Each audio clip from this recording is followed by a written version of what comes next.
The One Big Beautiful Bill Act is now through Congress and on the president's desk to be signed into law. This 870-page bill introduces massive changes. And so as federal retirement planners, we've been keeping a very close eye on how this is going to specifically impact federal employees and their money. The biggest concern to feds was obviously changes to the benefits like we've talked about in other videos and that you've been saturated with. So we're going to cover that first, and then we'll talk about all of the other changes that aren't specific to your federal benefits, but still impact you and your money. So we're gonna jump in because there's a ton to cover, so here we go. First off, we have a big sigh of relief from federal retirees, as we saw most of the proposed benefit cuts that were from the House become eliminated in this final version from the Senate. So we had concerns over things like the high 3 moving to a high 5. That is no longer on the table. We also had concerns with the FERS retirement supplement, or the annuity supplemental income that is available for people up to 62. So folks retiring at MRA, this was going to go away. This is no longer on the table to be cut as well. Also, there was the situation of people becoming employed at will. This is also no longer in the bill. There were a couple of things that did remain surrounding federal benefits, but mostly to do with the testing for FEHB coverage, make sure there's eligibility, and a couple of other random things, but really nothing substantial to the retirement program that federal employees have come to expect. So obviously this is really great news for people planning retirement, which is most of you guys as our audience, and of course all of our clients are federal retirees. We want to still keep a close eye. Of course, there's always changes that could come down the line, but as of right now, things look pretty good on that end. But now let's talk about all of the other changes that are still going to impact federal retirees as they look towards their retirement plan, because we've got tons of tax law changes, deductions, credits, all kinds of things that we're going to cover. So first, let's talk about contribution limits and a couple of things surrounding IRAs. So if you are a TSP contributor, meaning you're still working, putting money into the TSP, a lot of those people also contribute into individual retirement accounts, or IRAs, on an annual basis. Sometimes it's bi-weekly as they get paid. Maybe it's once a month. They have an automated flow into those accounts. And the biggest problem we see here is that at some point you make too much money to also deduct the contribution that goes into a traditional IRA. So I see this all the time where people are starting to make contributions to an IRA. They're eligible to deduct it, but as their income rises, that deductibility eligibility goes away. And then we're having to work backwards and fix all of those tax returns that were incorrectly filed. Now with this new law, there's a couple of changes around this. Really what you need to know, if you are a single filer, you have up to $79,000 of income before you start becoming phased out. Okay, phased out means you no longer receive the full benefit. Now, for those that are married filing jointly, this figure is $146,000 before the phase outs begin. So why am I bringing this up? The people that are mostly our audience and our clients, folks in the DMV surrounding area, DC, Maryland, and Virginia, this tends to be a dual income family area, or at the very least, if it's not dual income, we're talking about people who are GS14, GS15, SES. We work a lot with those folks. And so these are people with higher levels of income and most likely not eligible to deduct the contribution into the IRAs that they are making, okay? This is a big planning oversight that I see over and over again. So I just wanted to bring this up. There's actually a really great strategy that you can use to put the money in Roth instead, but that's a topic for another video. The next one is a deduction for overtime pay. So if you are in this category, this is going to apply to you. And essentially, this one offers a deduction of up to $12,500 of, ready, above the line deduction for folks that are earning overtime pay. I'm going to focus on what above the line means here in just a moment. Now that's for single. So for MFJ, married filing jointly, that limit is $25,000, excuse me, not the limit. The deduction is $25,000 for overtime pay. Now, what does above the line mean? If you look at your 1040 tax return, line 11, that's considered the line. So when you hear above the line, go to your line 11 on your tax return. That's how you know which line they're talking about. And the reason that's important is because any deductions that are considered above the line, meaning they came prior to line 11, you don't need to itemize your deductions in order to benefit from that deduction. Over 90% of America currently uses the standard deduction. So this is a really important deal because you might be able to get these deductions, of course, if you're earning overtime, and be able to apply it to your tax return even if you don't itemize your deductions. Now, again, just like with other deductions, we have phase outs. Okay, so here we go, phase outs for single and then married filing jointly. We're looking at $150,000, and then for married filing jointly, usually it's double, right? So $300,000 for a married filing jointly couple. So guys, this is pretty high income considering all things equal. And so a lot of people will benefit from this deduction, of course, if it is someone for whom overtime is relevant. Next up, we are looking at the child tax credit. We've got some changes here as well. Now, this is going to be mostly applicable for families with children that are under 17, okay? Prior to 2018, there was a limit of $1,000 per child in child tax credit that a family could claim.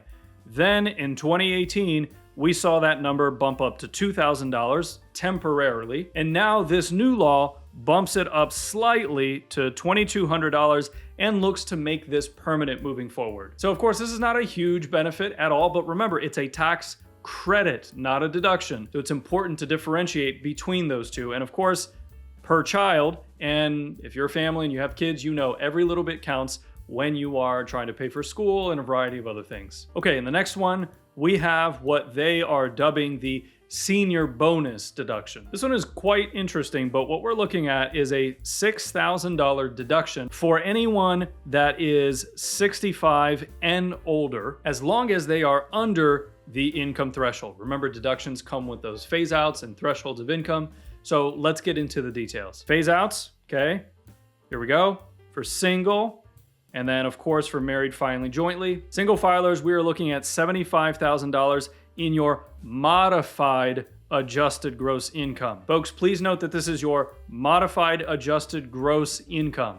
This is not the amount of taxable income that you have. Make sure to remember the difference. And of course, for MFJ, we are at 150 magi. So obviously these figures apply to a wider range of people, because when we're looking at modified adjusted gross income instead of taxable income at MFJ for 150,000, this will cover a wider group of families. Now, it's going to benefit those that are a little bit higher in income simply because of the way that deductions work. Now, this one is also a temporary benefit, okay? So we've got some dates we need to be aware of.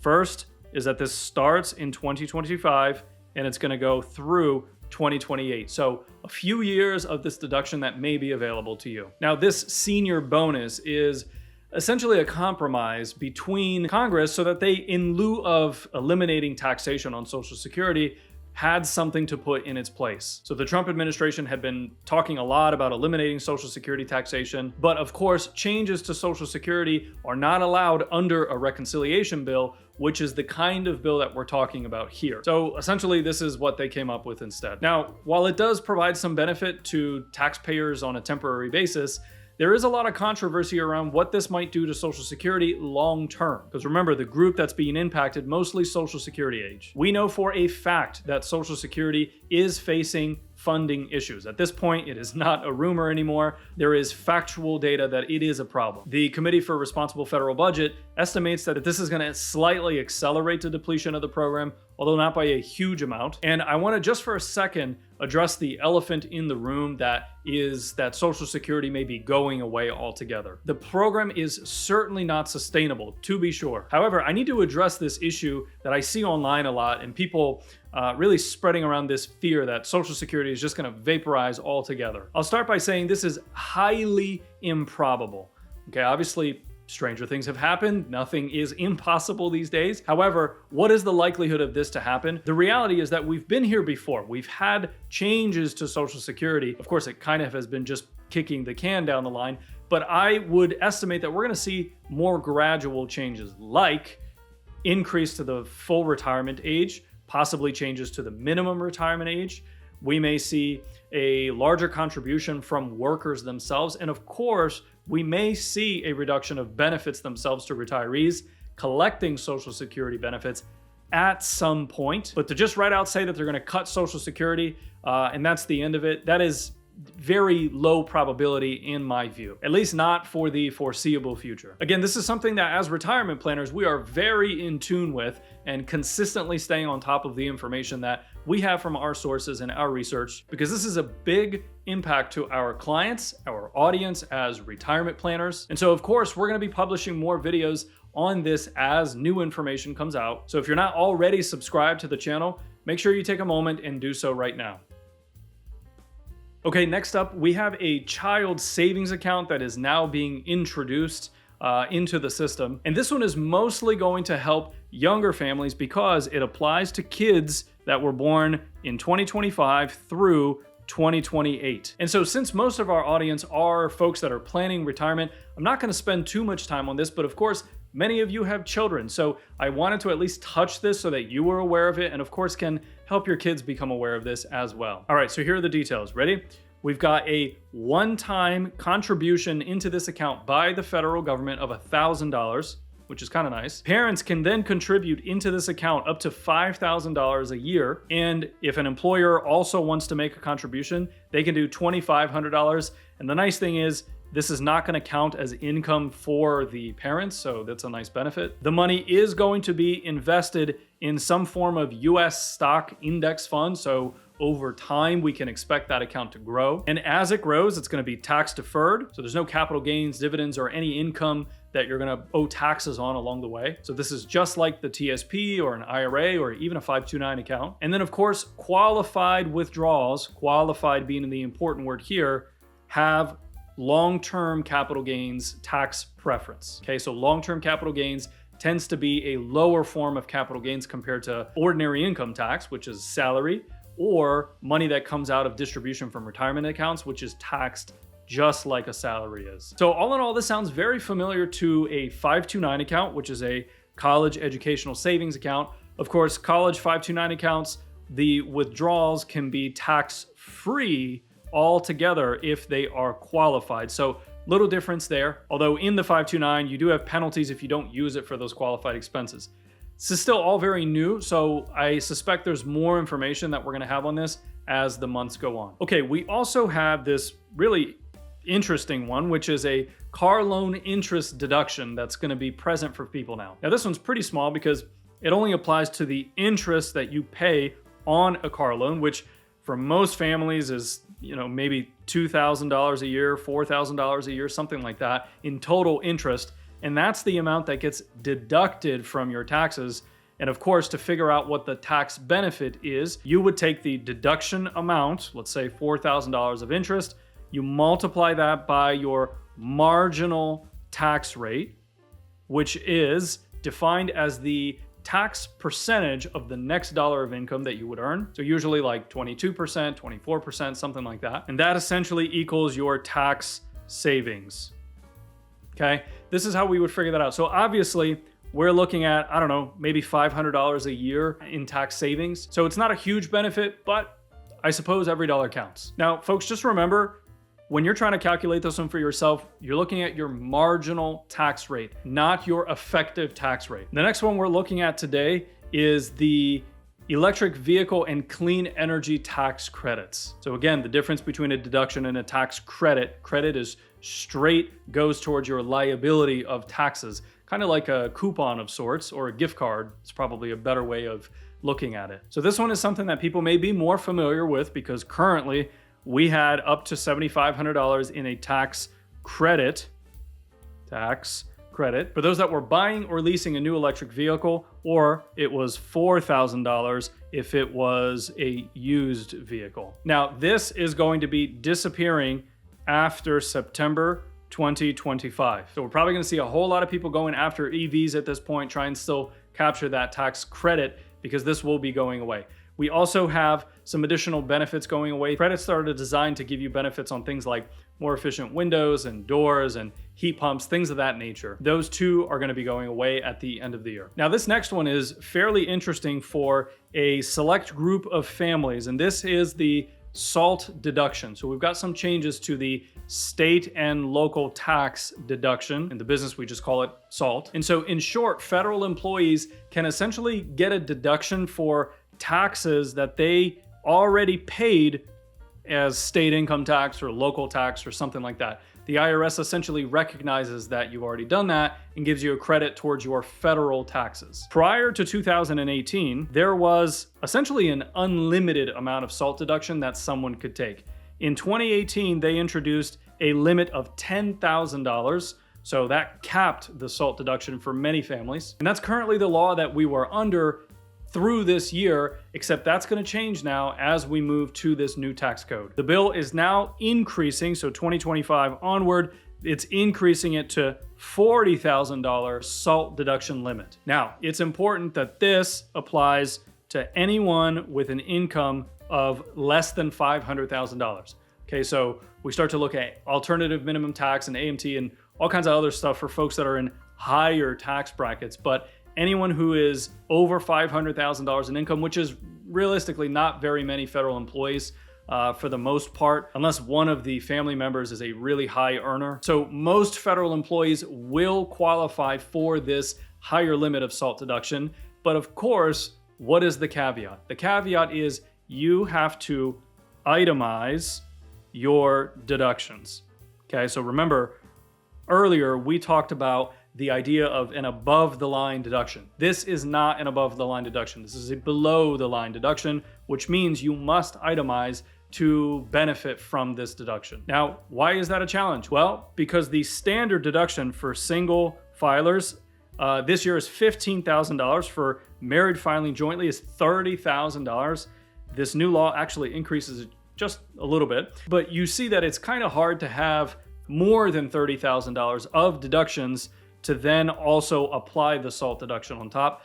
This, in most cases, is applicable to people who have real estate property, like multiple investment properties, or maybe you're a younger family that purchased a house most recently and your interest rate is probably a little bit higher. As a result, those interest charges might make it that you have a high enough deduction that you want to itemize.